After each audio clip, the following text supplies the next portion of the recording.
But बहुत बुरा हुआ है मेरे साथ। मैं आज एक वीडियो लगाऊंगी जिसमें मैंने सब कुछ बताया कि क्या हुआ है यहाँ पे। इतना प्रॉब्लम सिर्फ मेरे लिए नहीं, पूरे जितने भी लोग थे एयरपोर्ट पे उनको निकाल दिया गया एयरपोर्ट से बदतमीज़ी करके।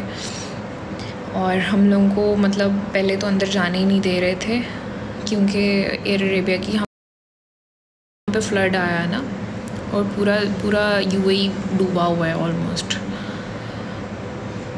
बिकॉज आपकी फ़्लाइट उस दिन दुबई में thunderstorm, yes I was worried because जिस दिन आपकी फ़्लाइट थी उस दिन दुबई में थंडरस्टॉर्म आया था। या आप बिल्कुल ठीक कह रहे हो। जैसे मैं यहाँ पे पहुँची थी, यहाँ बहुत तेज़ बारिश थी और फ़्लाइट भी हमारी मतलब बहुत ही वो हो रही थी, हिल रही थी। और मैं यहाँ इतने धक्के खा रही हूँ, आप लोग पता नहीं क्या सोच रहे होगे ये कहाँ चली गई है, कुछ बता ही नहीं रही है। तो मैं आप लोगों को बता देती हूँ दैट मेरे साथ बिल्कुल कुछ अच्छा नहीं हुआ है। मैं बहुत ज़लील हुई हूँ। मैं पैदल इतने किलोमीटर 10-10 किलोमीटर में पैदल अपना बैग उठा के, अपना सारा सामान उठा के अकेले कभी कहीं जा रही हूँ, कभी कहीं जा रही हूँ। Still here not open the road properly. या आई नो राना, मगर यहाँ पे ऐसा ही है। मैं खुद देख चुकी हूँ कि जो हाल है ना यूएई में, सब कुछ डूबा हुआ है। ऐसा इस्लाम थैंक यू तो मैं आप लोगों को बताती हूँ। जिस दिन मैं यहाँ पहुँची हूँ तो उस दिन दुबई में इसमें यूएई में बहुत बड़ा तूफ़ान आया है, ठीक है। जिस दिन मैं यहाँ पहुँची हूँ तो उसकी वजह से मेरी जो ट्रांजिट था 20 घंटे का, मैंने वो भी वहाँ गुजारा एयरपोर्ट पे। 20 घंटे का ट्रांजिट गुजारा, और ट्रांजिट गुजारने के बाद उन्होंने कहा कि आप लोग यहाँ से चले जाएं, यहाँ से जाएं, होटल करवाएं, कहीं और जाएं, हम आपको अलाउ नहीं कर सकते आप यहाँ पे बैठें, आप लोगों का टिकट कैंसिल हो चुका है। हमने कहा हमें ऑनलाइन कुछ भी दिखाया नहीं जा रहा, हमें कोई मेल नहीं आई है हमारी टिकट कैंसिल हुई है। तो उन्होंने एयर अरेबिया के ऑफ़िस को बंद कर दिया और उन्होंने कहा कि नहीं, आप नहीं आ सकते। उन्होंने सब कुछ बंद कर दिया। वहाँ पे पुलिस खड़ी थी और वहाँ हम लोग सब एयरपोर्ट पे नीचे बैठे हुए थे। अंदर भी सब बारिश आई हुई थी, इतनी तूफ़ानी बारिश थी, तो हम लोग सब वहाँ पे नीचे बैठे हुए थे। मैं अपना बैग पकड़ के नीचे बैठी हुई थी, तो पुलिस ने वहाँ से भी हटा दिया कि आप लोग यहाँ पे भी नहीं बैठ सकते हो। फिर हम लोग वहाँ से निकले तो एयरपोर्ट के करीब जो एयरपोर्ट होटल है वो करवाया, वो भी फुल था, वहाँ पे भी बैठने की जगह नहीं मिली। और उन लोगों ने 1000 दिरहम लिया है सबसे, इतना एक मतलब 4 घंटे के लिए भी रूम दिया है उन्होंने, लेकिन इतना उन लोगों ने चार्ज किया है। किसी को भी मतलब ऐसा 22 घंटे के लिए रूम नहीं मिला है किसी को भी। और औरतें, बच्चे, छोटे बच्चे वहाँ पे होटल के फ़र्श पे सब लेटे हुए थे। अचानक सब फ़्लाइट्स कैंसिल हुई हैं। फिर ऐसे हुआ इन्होंने नेक्स्ट शेड्यूल कर दी हमारी फ़्लाइट, फिर उन्होंने वो भी कैंसिल कर दी। फिर हम लोगों ने एक दिन जैसे तैसे गुजारा वहाँ पे। फिर उसके बाद जब हम दोबारा एयरपोर्ट गए तब भी उन्होंने अगेन हमारी फ़्लाइट रीशेड्यूल कर दी है। मेरे साथ और भी बहुत लोग थे जो मैंने देखा है ज़लील हो रहे थे एयरपोर्ट पे, पैदल जा रहे थे। सिर्फ मैं नहीं हूँ यहाँ पे, और भी बहुत लोग हैं जो ज़लील हो रहे हैं। और मैं कुछ ज़्यादा ही हो रही हूँ क्योंकि मैं ज़िंदगी में पहली दफ़ा ट्रैवल कर रही थी अपनी स्टडी के लिए, और मेरा जाना वहाँ बहुत ज़रूरी था। मेरा एडमिशन का प्रोसेस हो रहा है तो मेरे लिए जाना बहुत ज़रूरी था। और आज तक मुझे टिकट अभी तक नहीं मिली है, मेरी टिकट रीशेड्यूल नहीं हुई है। तो मैं यहाँ से मेरी जो वही टिकट थी उसी पे मैं वापस जा रही हूँ, क्योंकि मैंने 21 को पाकिस्तान वापस चले जाना है। लेकिन मैं यहाँ बहुत ज़लील हो रही हूँ, यकीन करो, इतना ज़लील आज तक मैं नहीं हुई।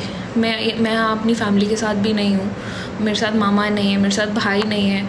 मैंने सोचा क्या हो जाएगा, मैं ज़्यादा से ज़्यादा मैं रशिया चली जाऊँगी, वहाँ पे क्या प्रॉब्लम होगा। लेकिन मैंने कभी भी नहीं सोचा था कि मैं यूएई में फंस जाऊँगी और इतना बुरा फंस जाऊँगी कि मैं 5 दिन यहाँ पे ज़लील होती रहूँगी पैदल, कभी कहीं कभी कहीं कभी कहीं। और यकीन करो मैं यूएई की करेंसी भी नहीं लेके आई। आज मैं व्लॉग लगाऊंगी, आप लोग देख लीजिएगा कि मैं किस तरह वहाँ से, मैं बहुत खुश आई हूँ नेपाल से। और मैंने जाना था 2 दिन के बाद वापस, कोई फ़्लाइट नहीं मिली। उन्होंने बहुत तंग किया, सब लोगों ने बहुत तंग किया, एयर अरेबिया ने बहुत तंग किया है और अभी भी बहुत तंग कर रहे हैं। अगेन रीशेड्यूल, और मैंने कहा कि हमने कैंसिल करवानी है, आप हमें रिफ़ंड कर दीजिए। तो उन्होंने कुछ रिफ़ंड भी नहीं किया है कि हम किसी और एयरलाइन पर ट्रैवल करें, उन्होंने रिफ़ंड भी नहीं किया है, उन्होंने कुछ भी नहीं बताया है, जस्ट हमारी फ़्लाइट चुप करके 3 दफ़ा कैंसिल कर दी है। और मैं अगेन वेट कर रही हूँ कि क्या पता मैं आज भी जा सकती हूँ कि नहीं जा सकती वापस। मैंने कहा कि मैं आप लोगों को एक ही दफ़ा बताऊँगी। मैं वेटिंग फॉर योर व्लॉग।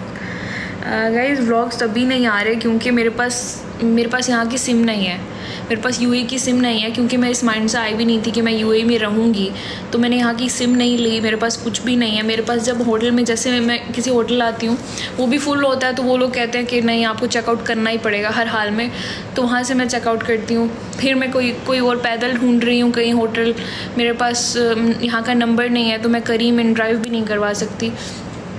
तो मैं गई, सिम लेने के लिए गई हूँ, तो उन्होंने मुझे बोला कि आपके पास एमिरेट्स आईडी होना चाहिए, आपके पास पता नहीं क्या क्या होना चाहिए, उसके बाद आपको सिम मिलेगी, ऐसे हम आपको सिम भी नहीं दे सकते। तो जितना मैं यहाँ पे जलील हो रही हूँ, मैं कभी आइंदा ट्रैवल नहीं करूँगी, कभी भी नहीं। एक तो विदाउट फैमिली भी नहीं, और यहाँ पे जो लोग हैं अकेली लड़की को पता नहीं किस किस नज़र से देखते हैं, मैं आप लोगों को नहीं बता सकती। तो मैं जस्ट इसी टेंशन में थी। मैं 24 घंटे में जब भी मुझे, इवन मेरा अपनी फैमिली से कांटेक्ट नहीं हो रहा था किसी से। यहाँ पे अगर वाईफाई भी मांगते हैं ना तो वो वाईफाई भी नहीं देता। इतने ऐसे लोग हैं यहाँ पे कि अगर आप किसी से वाईफाई भी मांगोगे तो वो आपको वाईफाई भी नहीं देगा, जैसा आप मतलब कोई चोर हो जैसा, इस तरह। मतलब नेपाल, पाकिस्तान, इंडिया, ये तो ऐसे जैसे घर जैसे। और मैं यहाँ आ रही थी तो मेरी मामा ने कहा था कि तुमने अभी बाहर देखा नहीं है, तुमने सिर्फ पाकिस्तान और नेपाल देखा, ये ऐसे जैसे तुम अपने घर में हो। मैं कहती थी यार क्या है, बाकी सब भी तो ऐसे ही होंगे, क्या फ़र्क पड़ता है, ये भी घर है वो भी घर है। तो वहाँ जा रही हूँ, रशिया जा रही हूँ, वहाँ पे भी ऐसे होगा। लेकिन मैंने कभी ये नहीं सोचा था कि मैं यूएई में फंस जाऊँगी। मैंने किसी को, मुझे अपने घर वालों से कांटेक्ट करने के लिए भी रोड पे सिर्फ अपना कार्ड यूज़ करना पड़ता है, कि अपने भाई का कार्ड यूज़ करना पड़ता है उसको बताने के लिए कि मैं ठीक हूँ। और मैं हर जगह घूमी हूँ, मुझे कहीं होटल भी नहीं मिल रहा था। तो मेरे घर वालों ने, मेरी एक सिस्टर है और मेरे एक भाई हैं जानने वाले, उनको कॉल किया कि उसको जाके ढूंढो कि वो है कहाँ पे। तो उन लोगों ने आके मुझे ढूंढा है, और अपने करीब में जानने वालों में उन्होंने मुझे अभी होटल ढूंढ के दिया है कि जहाँ पे रूम था। तो अभी मुझे रूम मिला है, अभी मैं यहाँ पे आई हूँ। तो मामा ने बोला कि लोगों को बता दो, लोग परेशान हो रहे हैं कि तुम पता नहीं लाइव क्यों नहीं आ रही हो। तो यार मैं क्या बोलूँ, मैं क्यों नहीं लाइव आ रही, मैं इस वजह से लाइव नहीं आ रही हूँ कि मैं बहुत बुरा फंसी हूँ यहाँ पे, और मुझे बस घर वापस जाना है। मैं नहीं रह सकती यार, मुझे घर वापस जाना है। और मैं रोज़ रात को रो के सोती हूँ कि मैं कहाँ फंस गई हूँ, मुझे वापस जाना है घर। मैं पाकिस्तान छोड़ के, नेपाल छोड़ के मैंने बहुत बड़ी गलती की है, कभी आइंदा नहीं जाऊँगी कहीं पे। मुझे जो स्टडी करनी है मैं वो यहीं पे ही करूँगी, मैं आगे कहीं नहीं जा रही। भाई मेरे साथ बहुत बुरी हो गई है, आप लोग सोच भी नहीं सकते। मैं मेंटली इतनी पागल हो गई हूँ कि एक वो टैक्सी वाला ड्राइवर है ना, एक गोरा अंग्रेज़, मैं उसे बता रही हूँ कि मेरी माँ ने मुझे रोका था कि मत जाओ, लेकिन मैं बेवकूफ़ थी जो मैं मानी नहीं। एंड लिटरली मैं इतनी मेंटली स्ट्रेस्ड हूँ कि मैं मतलब एक टैक्सी ड्राइवर जिसको मेरी लैंग्वेज ही नहीं आती है, मैं उससे बता रही हूँ कि मेरी माँ ने मुझे रोका था कि मत जाओ, तुम अगर फंस गई एयरपोर्ट पे या कुछ हो गया तो हम लोग परेशान रहेंगे। मैं उसको इतनी डिप्रेस्ड हूँ इस टाइम कि मैं उससे बता रही हूँ। फिर मैंने सोचा कि मैं लाइव आती हूँ। अक्सर जब फिर मेरे पास नेट